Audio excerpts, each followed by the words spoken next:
Hello, everyone. Let's see if Charles. Hello. Seeing that it's 6 PM, I would like to call this meeting of the Lake Elmo Economic Development Authority to order.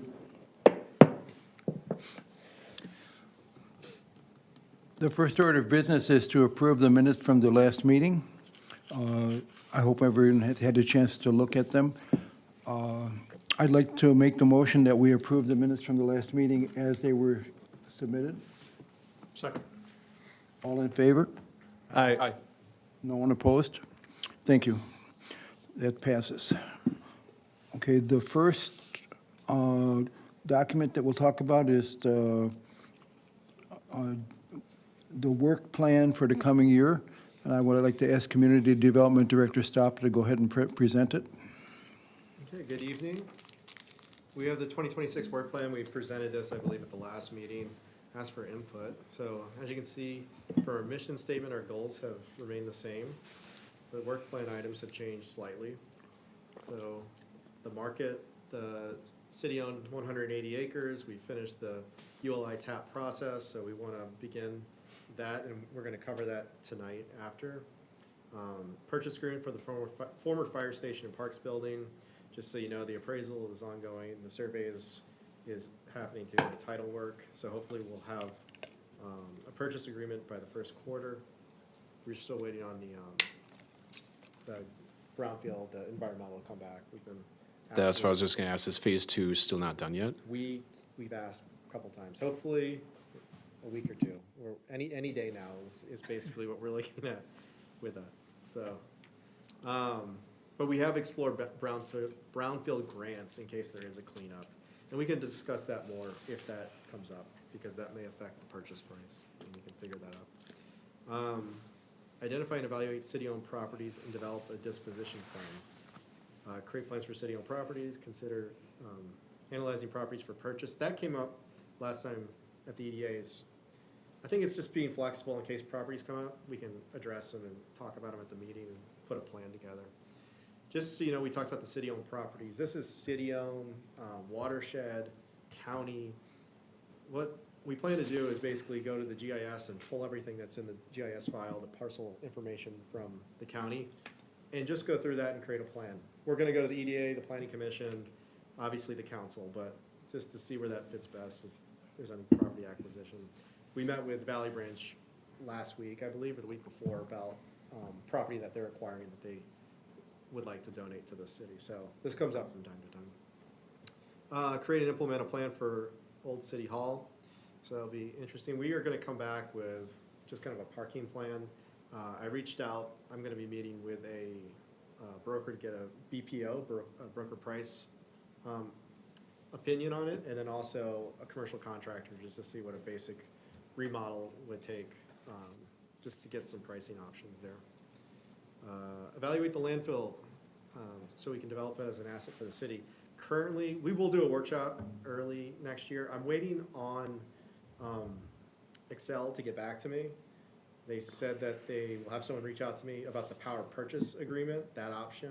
We had discussed that in the past, that potentially without paying out the bonds, you could move forward with a public entity, and they could move forward to actually install a solar facility, but I'm waiting to hear back from them. So I'd really like to hear from them before we do the workshop and provide options. If they say they can't do it, then that's when we're gonna go back to.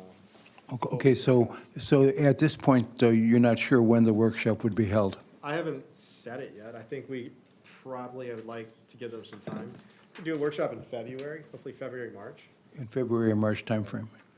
Okay. What I'm hoping, just kind of following it, and we've talked about it for over a year now, is that Excel does have a pathway to make it happen. So hopefully they'll be able to. Okay, yeah, maybe I'll talk to you offline about it a little bit. Okay, Thank you.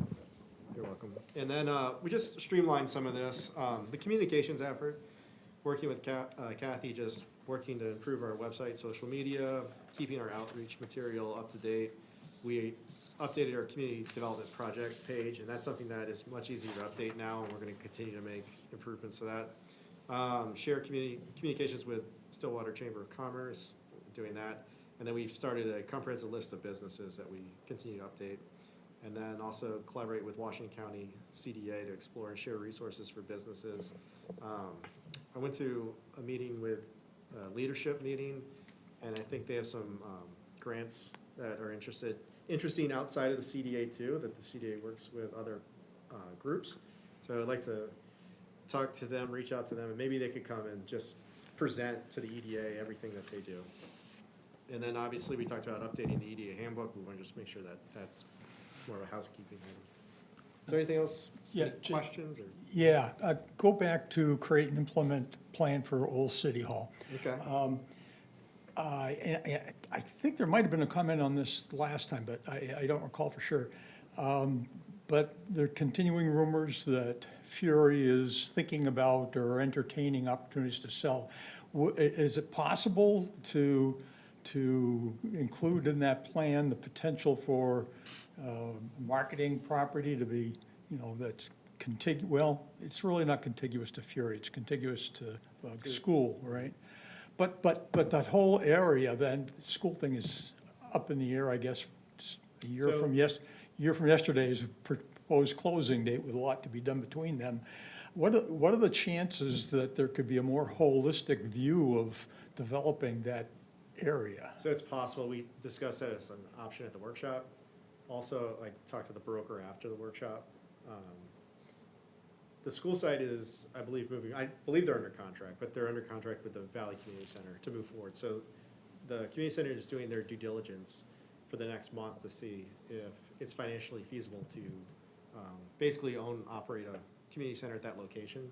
One of the challenges is it is, VMX. VMX requires housing, so that they most likely would have to look at bringing in a housing developer on a portion of the site, or the Fury site would have more housing. There's different ways that can be done, so that's been communicated, and I think there's opportunity there. I mean, I've talked to the person that is works for the community center for over a year now, so I think there's opportunity to do that. So it could be there might be a fit for the old City Hall property with that, with the community center development, maybe? I think what we're looking at is potentially a parking lot for the city hall. Yeah. But the benefit to them is that they get to use it as density, to increase density.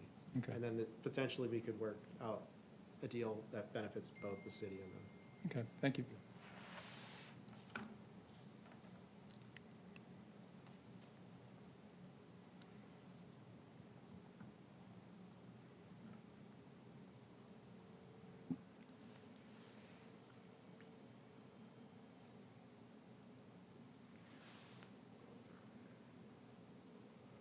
Are there any further comments on this presentation? Question on the brownfield grants, is it our burden to be looking for those, or is it the potential buyers? It's the buyer, but I believe through the county, there's a program with MPCA that makes it easier for us to work with the buyer, since it is still city-owned, that we would be eligible for funds. I haven't looked into that in several months, but that's what I was told months ago. Gotcha. Thank you. I like the idea of having a comprehensive list of Lake Elmo businesses, which is updated regularly. I think that's an important thing to have out there, at least on our website or someplace where it's readily accessible to people that are looking to shop locally. What's the thought on that as to what is the source of truth? Like, what are the ways to, obviously the Chambers of Commerce for Woodbury and Stillwater both have our businesses, but who truly has a single source of truth? Like, I'm thinking Department of Revenue has stuff, but only when they have a certain type of business. The county has certain things, but there really isn't a single place where we can just go and purge their data. There isn't. I mean, we don't have a business license process, so where I used to work, we monitored that, so we had everybody, right? And everybody had to come get a license. We don't do that.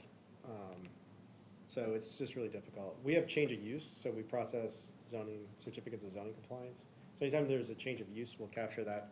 We also want to talk to anybody coming in, and usually they communicate with us and fire, just in case they're making any kind of changes to their building, whether it's restaurant to restaurant. We've seen that where something's changed or they do a minor renovation, but then they need to add something, it's good for them to talk to us and fire to make sure that they're getting the correct permits. But to answer your question, I'm not aware of a list, and we've discussed it, that is easy for us to access. And even our utility billing system, even for the DBA, only works for those who are on water or sewer, so that doesn't get us the whole list either. Yeah, I'm just trying to think of ways to help and make it easier on the staff side for that. Can I add? I think we have a list going right now from previous EDA. I'm wondering if anyone on the EDA knows what they did to start that list. Maybe Nina or Tony. The one that we got from the county? Is that where it came from? Yeah. I stumbled across it, so that's the, Yep, and there were a lot of dead ends on that one. okay, thanks. You know, just as a point of clarification, it says is the idea to have a comprehensive list of all businesses that have physical locations in the city? Or would that, I mean, there's got to be a lot of businesses where people are operating out of their homes. We're not considering those, correct or incorrect? I mean, we do process home businesses, so we are considering more brick and mortar though, actual stores. I think that's what we're more or less interested in, so we were able to share that information with residents. To make it easier so you're not having to go find people, could you put something, just a little blurb in the fresh, have a new business, anything, and just have it ongoing, and you have a form that they can just submit if they want to be listed? We can do that.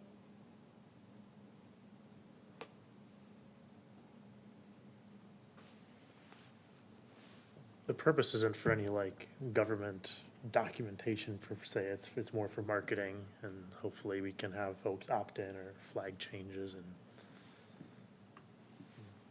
I think that it's- would serve its purpose. I like that idea. I mean, I think it's certainly within the purview of the EDA to try to improve the situation of businesses in the city.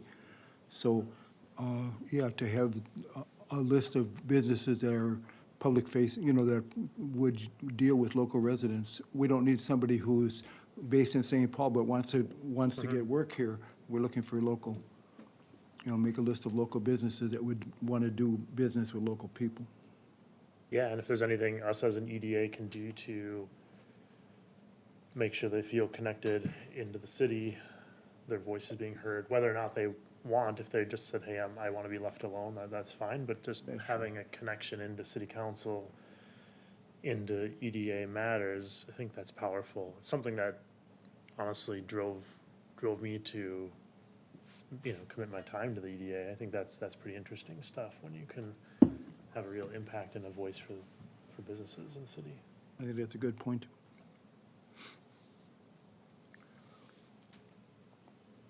If there's no further comment, we have a motion suggested here, and to recommend approval of the 2026 EDA work plan as presented by staff. So move. Second. We have a motion and a second.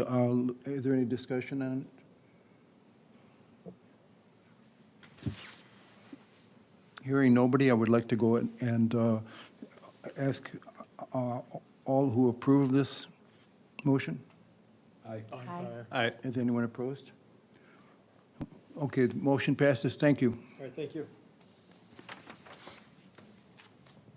So the next item is the 180 acres tap. So I just wanted to, they gave a presentation at council. Some of you were there. I just wanted to kind of go through that presentation and talk about next steps.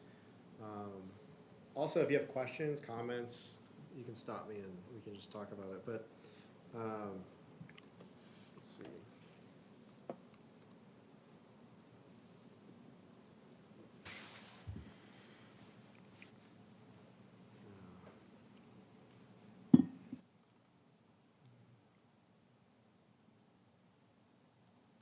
All right, so I've taken portions of their presentation. And this is just, I'll skip some of it, but development opportunities in Lake Elmo. You can see here's the site next to the Public Works building. It's 180 acres, it's 3 parcels. And we provided them with questions. So we wanted to know what land uses would generate the most taxes, what land uses are the most feasible in the current condition, current market, Are there any development trends that you're seeing for comparable properties? What are the pros and cons of dividing the site or selling it as one? Should we offer it in phases? Is now a good time to sell the property? Anything related to the market? Those were questions we asked them. Does the timing affect how it should be sold? We also talked about economic incentives, the typical ones like TIF, tax abatement.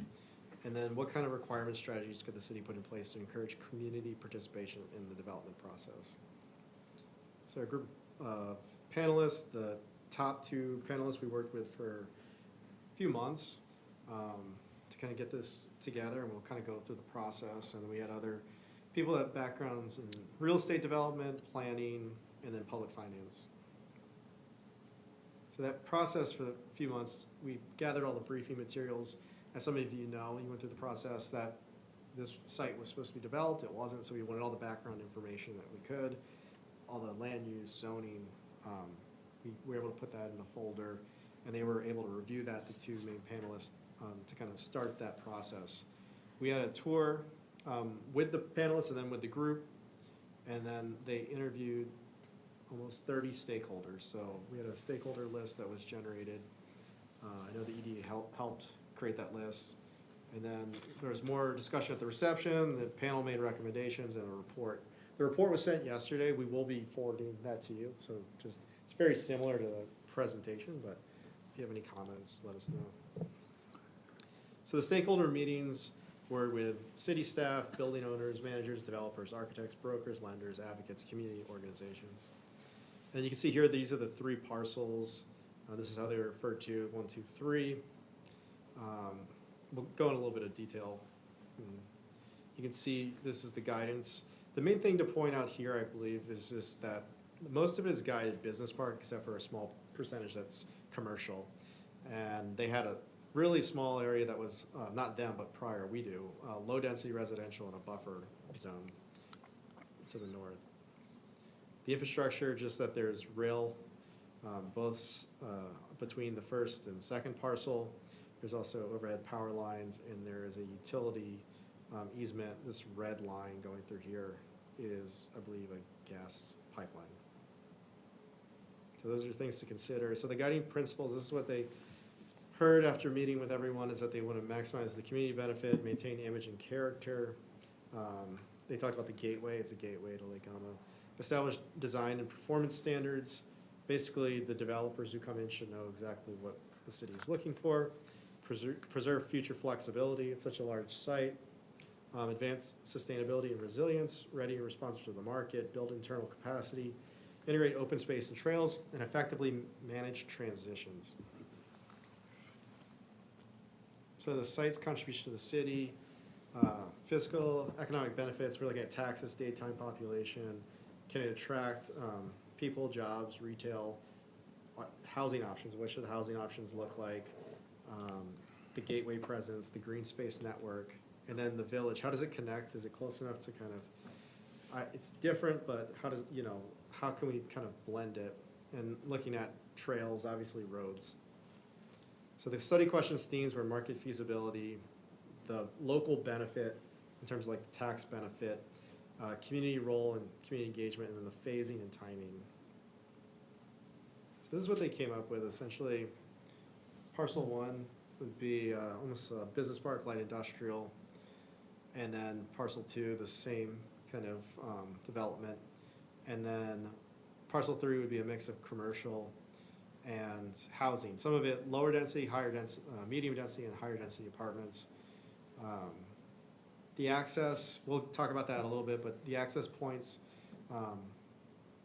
were discussed with the county in the past. They look like I wouldn't say pre-approved, but we need to work with them to make sure that that's where the intersections can occur. We feel pretty confident that a roundabout or intersection could go into the site between the two on 34th Street. So that was good to hear. And then this is just an overview of the site. We want to just talk about retail, kind of show what it could look like. We have a little Explorers across the street, but the industrial, talking about more of a light industrial. We see some of this along Hudson. The big question brought up is, do you want to consider heavy industrial? Typically what that means is outdoor storage of any kind, materials, trucks. So it's just something to consider moving forward. And then multifamily, they brought in these kind of 4-story multifamily buildings to talk about the precedent. And then townhouses and small single family. So one of the things we talked about is smaller lot single family that could be owner occupied, and it could be sold at a lower price point than what we typically see here. And we have a lot of flexibility since we own the site, so it may be the one opportunity where we can kind of guide what we'd want to see and consider housing at different price points and design.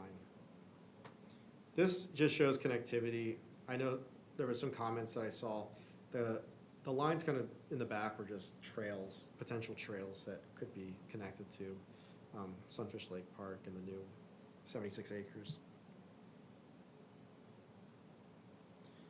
So market feasibility, this is just at a really high level. Just want to talk about what they're discussing, but site 1 would be about 230,000 square feet of warehouse. And after it would be built out, estimated at 27 million. The second one is 500,000 square feet, 67 million. And then combined, where you have 5 retail locations, 56 townhouses, 17 single family, 44 mini single family, and 230 apartment units. That group would be around 94 million. For me, what's important here, what I like about this is that we can use this moving forward, and we will use this moving forward, like in terms of our pricing. So it's apples to apples when we talk about what we think. If anything, we want to change as a city. We may not want as many apartments and that sort of thing, and we'll talk about that in a second. What's a mini single family? Is that like a tiny home or? No, it's actually a full-size home, and Yeah. it's a 40-foot lot by 4,800 square feet. We have this in our medium-density Okay. districts, and they're usually, they are required to be rear-loaded. So it's a way that you can create single-family housing and create a lot of value that, These are without just- creating like the units to create that value. Are these like slab on grade type? They don't homes have to too? be, they can be Okay. basement. Got We it. have some numbers too, kind of we can kind of talk through that. But I would say, think of it as like a house in the cities that, you know, is a little bit older, Yep. but with better alley layouts in terms of like the Got it. size So the of- garage might be in the backyard? Yeah. So Alley. Wildflower is another example of those, but those are obviously larger lots. Yep, got it. And silly question, this is all proposal, like this is It's all what they proposed. came up with. Yeah, we'll here. get into the next steps too, because it's not like, this is exactly, we're going to have to go through a community engagement process. This is just the beginning of starting the conversation, getting some real numbers. We wanted someone to tell us, like, you can do this project next year too. Like, there are people wanting to build this in like Elmo. You know, the question is like, how much industrial could be built, right? So Yeah. it was almost 100% industrial. So we just wanted to ask those questions too. So if you see here, this is industrial only, and this is a blend of residential and industrial. And what you can see is the taxable market value is pretty much the same, and the city taxes are the same. But the annual tax value is a lot higher for industrial, and that has to do with the fiscal disparity tax. So that just came up that you would pay more with an industrial only. So that's just based on the existing land use. So they just wanted to show that. This is a lot harder to read, but if you see in the report, this is just on, the 2 pink sides are just the slide before, kind of side by side. The next is saying if you have $50 million of value, you could create that with 63 low-density single-family. You could create that with 83 smaller lot, owner-occupied single-family. But to create 50 million of value in high-density residential, you need to create 172 units. And then commercial, 200. This is just 200,000 square feet and 500,000 square feet. So this is kind of giving you that comparison, and then you could read through that. It's pretty interesting what we saw. One thing that wasn't brought up, and I think it should be brought up, is that, and I've seen this in a slide from the county CDA, is that for every dollar paid for residential property, the amount of services is about $1.20 requested by the homeowner, whereas commercial industrial is like 30 cents. So that's something to just consider too, is, you know, that was brought up as a question, but it's not answered, but I have seen that in a presentation. And then that blue section is if you had 100 acres, how many units could you fit realistically? So 255 low density, 425 medium density, and then 850 high density residential. So you can see that you have 425 medium density compared to 850 high density, but the value is actually higher for the medium density single family. So you're creating home ownership opportunities, fewer units, you know, more tax revenue. So it's interesting to look at this. Financial tools, this came up with public finance and with Tammy Amdam. So just high level, the third one, the land write down, is kind of the easiest process when a city owns the property. It doesn't have to go through the whole TIF tax abatement process. So it's just something to consider that the city has it. Also talked about just, you know, bonding, this will come up, but bonding the sewer. If we want to do the sewer improvements now to make the site more development ready, that is something that we could approach through bonding. So community role, this is basically, we want to have a robust community engagement and just see what people have to say about the plan and what is proposed through ULI. And that we'll get to next steps pretty soon here and kind of discuss this more. Phasing and timing, this has to do with finances too. How much money does the city want to spend to accelerate the timing? That's kind of guidelines, want to have clear design guidelines. Kind of skip some of this, but the sewer connection, we have the lift station in Oakdale. 2021, the cost was $893,000, 30% cost share from City of Lake Elmo. We have about 500 rec units that was discussed with engineering. And this is the implementation scenarios.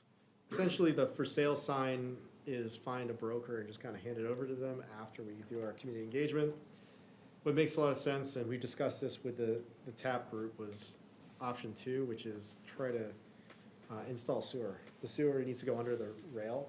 It's going to be challenging to do so. So that seems to be the path, but you know, that's up to discussion too going forward. I will say the challenges of building a road is the sewer basically needs to run parallel with the tracks. So it's, you kind of have to, you know, is that where the road should go? Who knows like where the road should go until a developer comes in. Just something interesting too that was discussed with the train tracks. If there's a spur there and you need to run the sewer, I mean, you really don't want to run the sewer under the tracks, probably wouldn't even allow it. So we have to talk to we need to talk to engineering more and then also Union Pacific.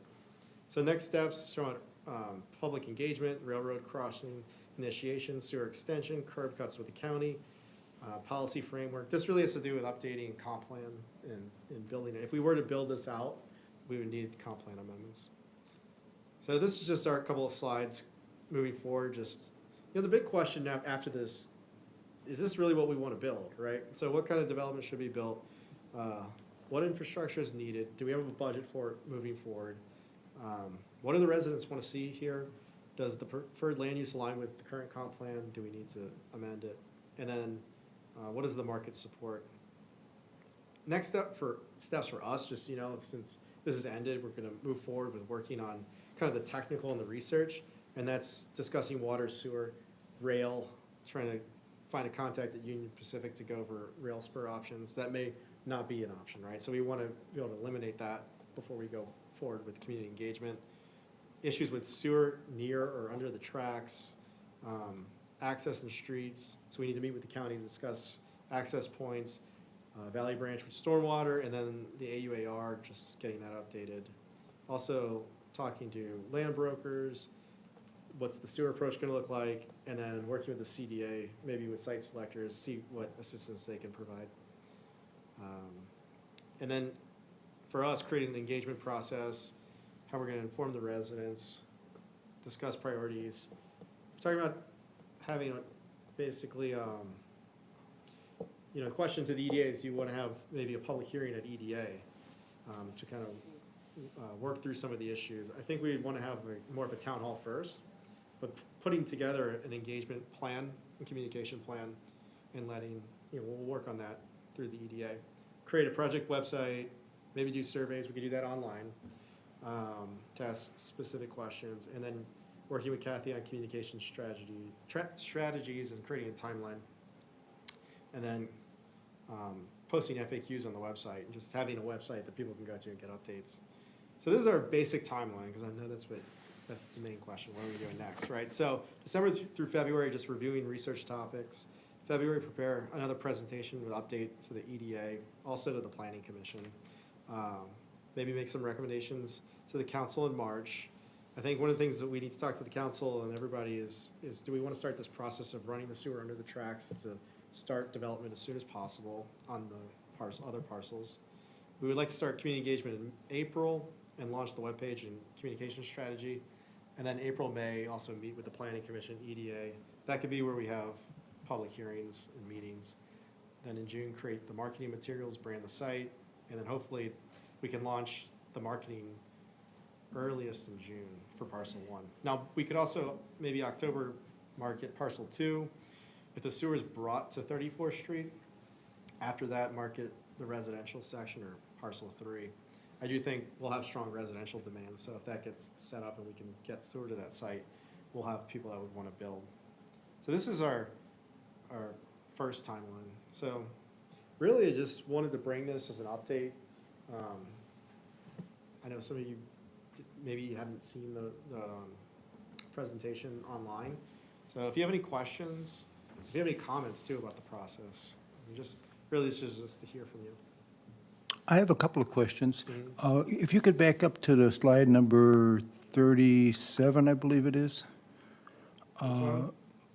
Can you say what AUARBNM means? Okay, so that's the basically the environmental for the site, and Bolton and Menk would be updating that. That's the idea there. It's just to do that. So we have an AUAR. It's existing, and we can renew it essentially, and that would be the process. It'd be cheaper to do that. Okay, thank you. And if you go back to 33, this looks like the crux of the matter here as to how we're going to proceed with this. From my own point of view, I like the idea of the lower ones where the city has more control for a couple of reasons. One is that I believe that it would make sense for Lake Elmo to develop the capacity within the city staff to deal with these kind of things, which will serve us in the future as well as for this project. And the other, I think, is that from the point of view of control of what happens there, if the city essentially zones each parcel and says what they want there, then you're not at the mercy of whatever developer wants to come in and put the most, to make the most profit on it. We could do better for the community, I think, if we had more control. And that's my own personal feeling. I do think that with the, since we own the site, I think we have a lot of control over what's built if the city wants to move forward. As the city as a developer is basically taking on all the responsibility for the infrastructure and going through a potential plan unit development plat. It's just complicated to say like where the city stops, but.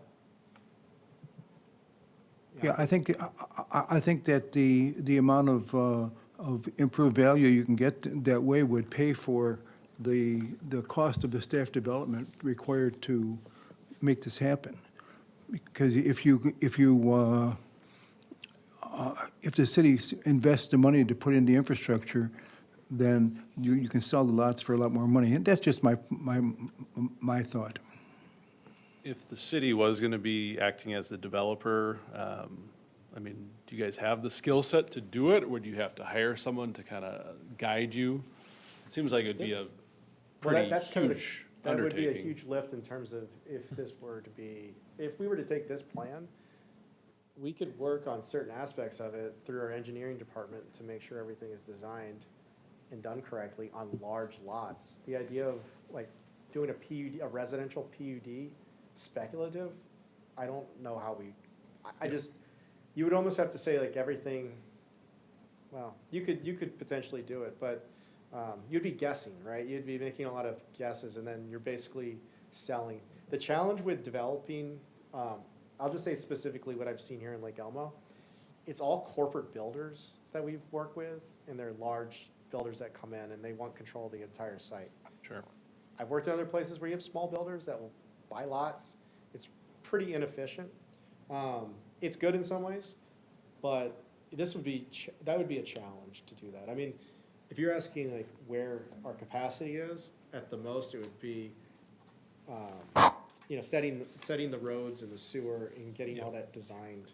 But that's gonna take a lot of cost on the city, because Bolton and Mink would most likely do it, and they're an engineer and they're a contractor, right? So, Yep, got it. And to me, the basic and medium infrastructure scenarios seem fitting. I was gonna say, I like, it's impressive what outside developers can bring and the ideas they bring forward. We saw that with the old fire station. You get fresh perspective that, within the confines of the city, we just don't have. So I like having some influence. That piggybacks on my question here. For all these parcels, are we looking at a process similar to what we ran for the old village? It's maybe a little bit looser than that? I think it would be looser. I think that we would want to find a broker that we could work with. Yeah. And create a marketing plan on parcel one, based on what we've heard here, and agree to whatever is gonna be built after the community engagement process. Also work with getting the sewer under the tracks to set up that next developer to come in and extend the sewer where they need to extend it, where they think it makes, we'll have guidelines where it needs to go so it can connect to the north. But an RFP process, this is too big to say. I just, Yeah. and I don't think it's I think we could just open it up, market it, and hear from people in the next, 4 or 5 months, and just see and then take that to council and kind of figure out what interest we're receiving on the site. Yeah, understood. There were a couple of things that clubbed me over the head. I sat through the presentation to council recently, and a few things of interest came out. And the first bucket that hit me over the head were all the things that the city has to do and step up and get done and pay for. In fact, they even made a suggestion that the property that the Public Works sits on is so valuable, maybe the city might want to consider moving it down to parcel one, which I thought made a lot of sense. But there's a commitment, right there, and upfront, move. But, if you're going to go with their exciting plans here for the larger property up north, that's probably the thing to do, and make that use, part of a new development and not remain as public works. But then there's all the other infrastructure things you need to put in, and a lot of that infrastructure probably will vary depending upon which way you want to go. When I say which way you want to go, it was another comment that they made near the end that, and I couldn't look at these numbers and make sense of it, but the taxable benefit to the city is really not a lot different between an industrial development for the whole thing, as opposed to the exciting development that has, all the bells and whistles up north.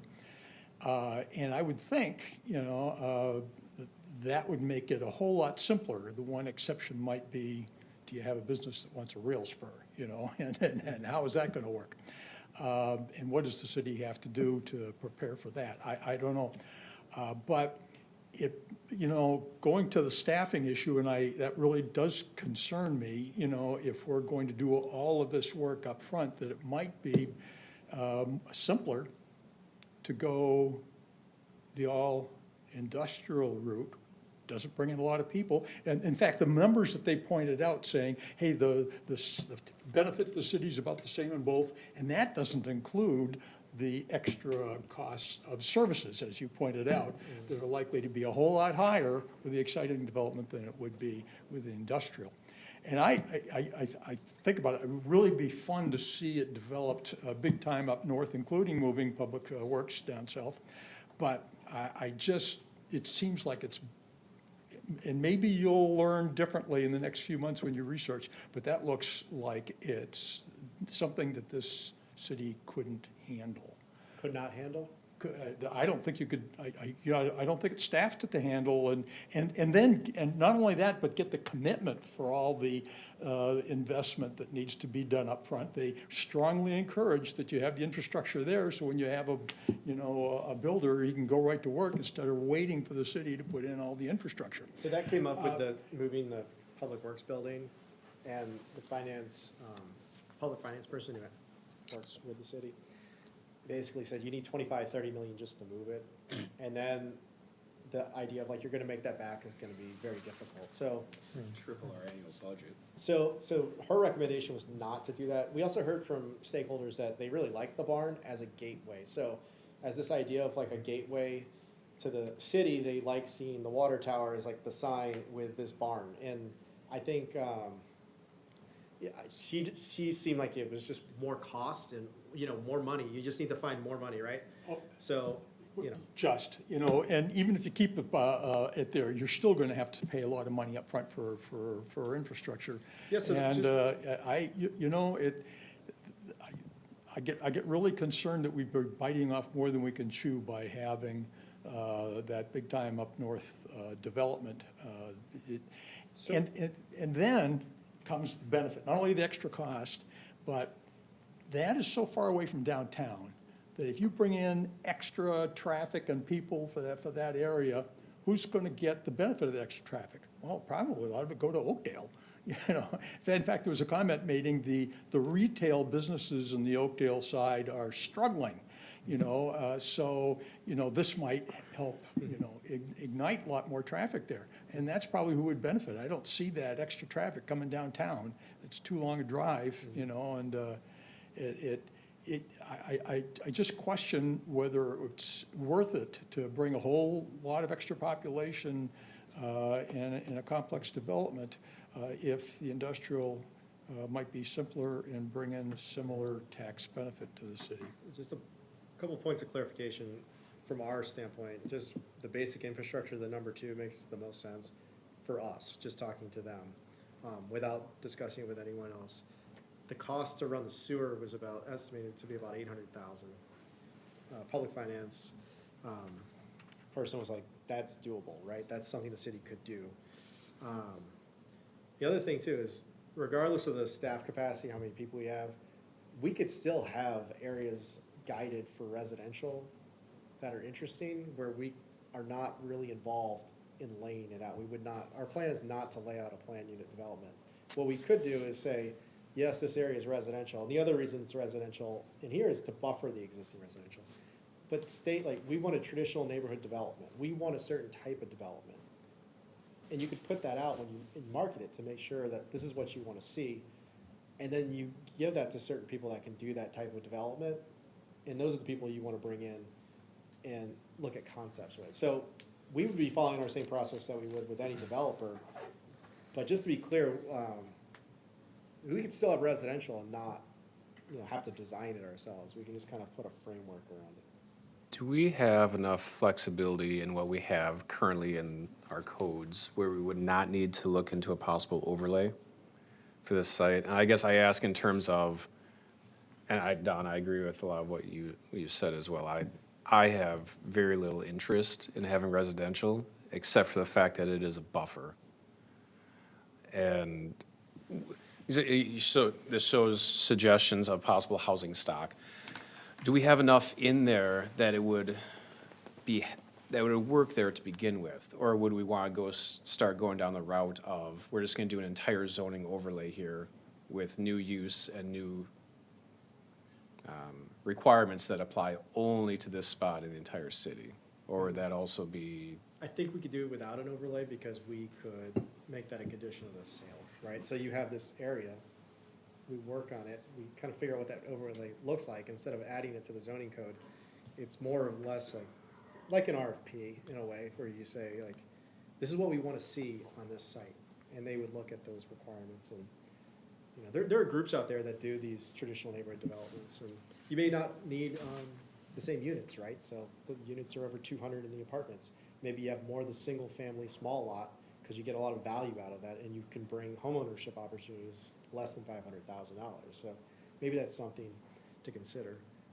So, I Gotcha. don't think you need to actually adopt an overlay zone. We have other tools in our toolkit that can serve the same function. Well, in our stakeholder thing, people were saying how safe Lake Elmo is. So if you start to get these lower homes, you're gonna be bringing in a different, residents than we're used to. So there's that risk too. I'd like to comment on Don's comment that if we go industrial, we will pay less to service the land as compared to residential.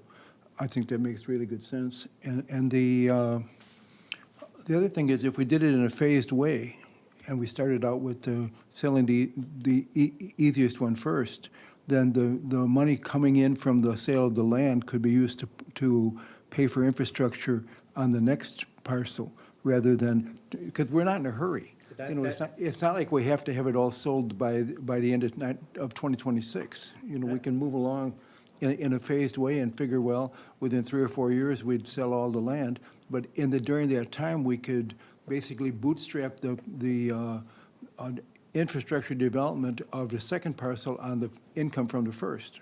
Yep, that was definitely discussed too. And I'm trying to find the slide with the dollar amount. That's not a new idea, but that's definitely the idea of making it a phased growth rather than all at once. And we know for sure that the settlement with 3M, we didn't codify any restrictions in any resolutions that we passed for how we shall use the dollars for the sale. We've looked and no. Okay. Just that number is, their estimate is that it's 3.4 million. So that's more than enough to start the process of moving, bringing the sewer through parcel 2 and potentially under the road to parcel 3. Yeah. And I don't want it to be lost on the retail commercial aspect of this. I'll stick up that frankly, like having this all industrial doesn't excite me. I'd be curious what the feedback is. Like you have some nice retail and being built up there on the Oakdale side, so to have an industrial park as soon as you enter Lake Elmo, I don't know. Say what you want about the residential, but I think some level of shopping, restaurants, commercial is important there and does present a gateway. Maybe it becomes more of a shopping district than a residential district. That excites me when I think about this and see it, and it excites me for the city, similar to what we saw in the old village. So I don't want that to be lost in the discussion here. Yeah, one of the things I was thinking about too, like hearing everybody talk about the gateway, is maybe the other corner on the parcel 2 is a commercial use, right? It's not necessarily industrial, but. Yeah, that also came to my mind as well. Yep. Do we have current plans for everything that Oakdale has platted over there? Because I know they're continuing, like, it's not just the Starbucks and the Aldi's, and they're also putting in burritos.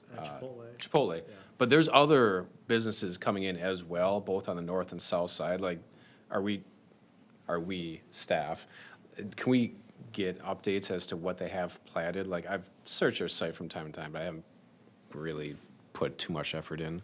Yeah, I'll reach back out to the community development director. We talked during this process. It seems speculative. We asked the panel to try to get more information on it too, because it's like, how can we leverage this? Where it's kind of interesting. People say, you're going to Lake Elmo, it's different, but we're thinking like, well, how's this one shopping area, whether it's Lake Elmo or Oakdale, it all kind of blends together. So that question was asked, but I don't think we got enough information. I think it is speculative at this point on that side. I mean, there's the hypothetical that at that intersection, and I agree, I would prefer something that has a bit more diversity of options of the uses there. I don't like the idea of added service cost, but that would add diversity of uses. A person who's driving by, who's not a Lake Elmo or Oakdale resident, functionally may not see a difference between what is on the Lake Elmo side and the Oakdale side, depending upon how it plays out. I think that would be a missed opportunity to make sure that it is different in whatever way we say is the preferred way. And it's not because it's better or not, just this is the Lake Elmo side. We are it's different either architecturally or in the services being offered. So that was just my thought as to making sure we're not, Mimicking them. yeah. Yeah. Are there any further comments on the plan?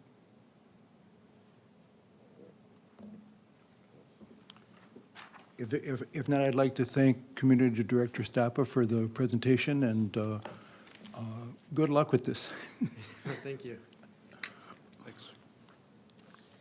So communications, updates, fire station, parks building, kind of give that update. We're just working through the appraisal, the survey, title work. They submitted a drawing. We're reviewing that for the parking lot. I don't know if there's anything else to really add there, but that's the process, and obviously environmental is we want to get that back. And then upcoming meeting days, do you know? if you Yeah, have- upcoming meeting dates are going to be discussed at, or up at council after this, but the proposed dates as they stand now are 2/17, 4/7, 6/16, 8/18, 10/20, and 12/15. So hopefully we'll have those tonight, and I can send them out. We might change them, we might not. You know, Because the vibe is. maybe have a February 14th meeting day, and we'll all be in the doghouse. Does anyone else have I anything? wouldn't to- be. I'm curious, how many of you, like, participated in the panel or that tap? I wasn't able to go. You all did? Okay, awesome. It was Glad to very, hear. it was very interesting, very Cool interesting. process. I learned some stuff I didn't know about, so it's cool. I'm glad you all could join. I wanted to join, I think I was on vacation, so. sorry. Well, and they definitely took into account feedback, because the group I was in, there's direct feedback that others in the group mentioned that is in that report. So I can say that for those who weren't there, like, they took it into account. That absolutely was incorporated. Yeah, this process was very useful, I think, and we could even think about it for something like what to do with the old City Hall building, or whether it would make sense to try to find enough money to buy the Fury property. You know, what could be done if if you had to pay market value for it, what value would that be to the city? And so my impression of the TAP process was that it would be very helpful to use for other questions. Glad we did it, yes. Thank you. If there are no further comments, I'd like to adjourn the meeting.